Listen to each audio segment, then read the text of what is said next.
Public park లో ప్రత్యక్ష దైవాన్ని చూస్తున్నాను కదయ్యా. అలాగే గురువా, మీరు మాట్లాడిన మాటల్ని అక్షరం పొల్లు పోకుండా రాస్తే ఒక మహాగ్రంథమే తయారవుతుంది. మీ మాటలతో నాకు జ్ఞానోదయం సరేగా. ఇక్కడి నుంచి తిన్నగా దేవస్థానానికి వెళ్లి తలనీలాలు సమర్పించి ముడుపులు చెల్లించాలని నిర్ణయించుకున్నాను. కానీ ఓ చిన్న సమస్య, అక్కడికి వెళ్ళడానికి 2 రూపాయలు తగ్గాయి. దయచేసి తమరు ఇచ్చారంటే. Advance traditional beggar. Okay 2 rupees. Yeah. నేను నిన్ను ఒక క్వశ్చన్ అడుగుతాను, ఆన్సర్ చెప్తే నీకు $5 ఇస్తాను. $500 వద్దొద్దు, 500 ఇస్తే చాలు.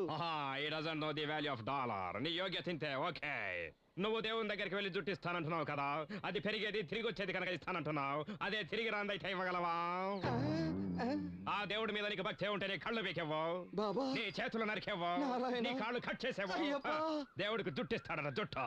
దేవుడిని అడ్డం పెట్టుకుని గెస్తున్నాడు వీడు. Stupid fellow, devotional beggar.